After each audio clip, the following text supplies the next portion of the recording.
and welcome to the Intel Brief. Today is Monday, 21 July. I'm your host, Daniel, and today we're going to talk about the Kremlin saying that Putin is ready to discuss peace, but wants to achieve his goals. Japanese Prime Minister promises to stay in office until the election results are confirmed. And the Azerbaijan leader says he wants Russia to admit that they accidentally shot down the passenger plane. So firstly, Russian President Vladimir Putin is ready to move forward toward a peace settlement for Ukraine, but Moscow's main objectives are yet to be achieved, the Kremlin spokesperson Dmitry Peskov told state television in a clip published on Sunday.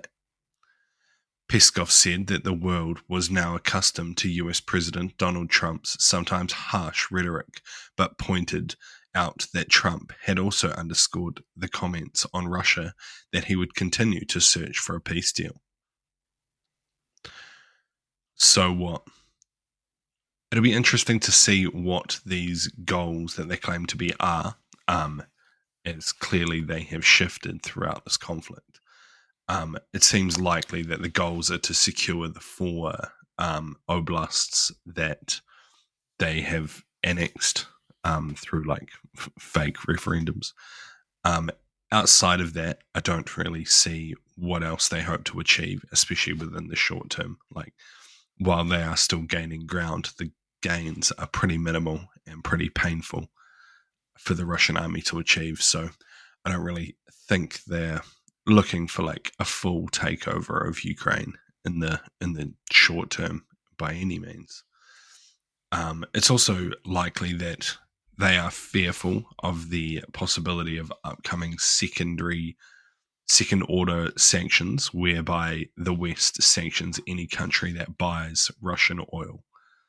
This would probably or likely push India, especially, away from purchasing Russian oil, which would be devastating for the Russian economy, which is already reportedly in an absolute shit state. So, yeah, it's pretty interesting to see. And next, the Japanese Prime Minister has failed to secure a majority in Sunday's election for the 248-seat upper house of the parliament, the Japanese news outlet said.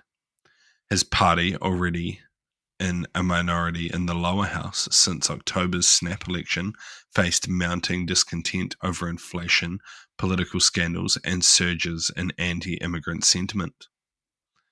The LDP, the current ruling party, and its junior partner needed to win 50 out of the 125 contested seats in addition to set the 75 they already had, but they fell short, winning only 46.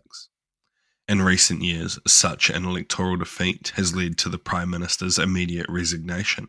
However, he has vowed to stay on to lead Japan through the difficult terrain of striking a trade deal with the United States in the face of looming tariffs. So what?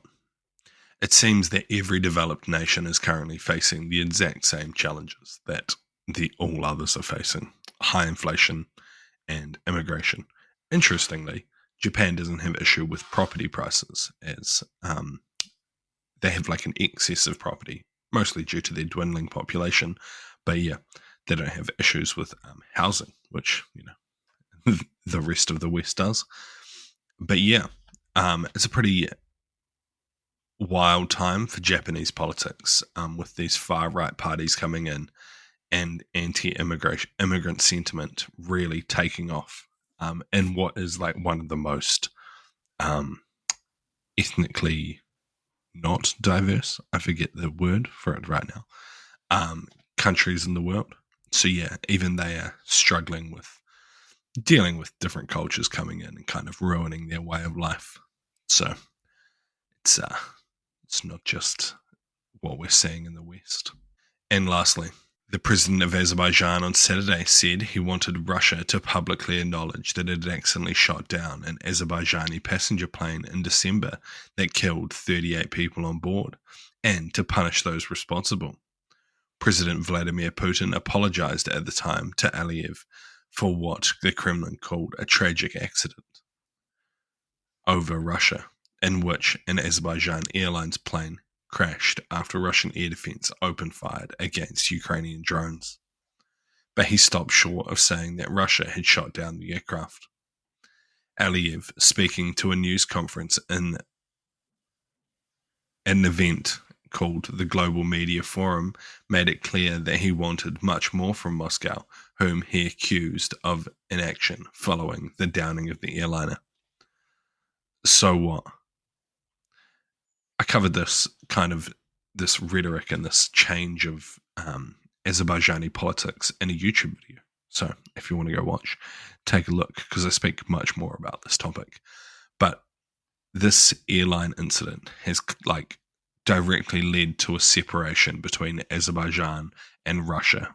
Azerbaijan's now overtly challenging Russia's dominance in the Caucasus region, and pushing for Russia to kind of just fuck off. It seems highly likely that Russia shot down the airliner. It's also highly likely that it was just an accident, as they were engaging Ukrainian drones at the time, so it's somewhat understandable. But yeah, why Russia doesn't just come out and admit it is a bit stupid. It's a mistake. Iran shot down an airliner in a similar incident years ago, and they admitted to it. So even if the Iranian regime can admit to something, why can't Russia just own up to their mistakes? It just kind of loses face and just pushes them away from traditional allies, especially ones like Azerbaijan. So yeah, it just seems a bit stupid, kind of ruining the relationship over not just this. There's lots of other things, but this was a significant factor and a definite starting point for the deterioration of the relationship between the two countries. So yeah, that's been your Intel Brief. I've been your host, Daniel, and I'll see you again tomorrow. See you.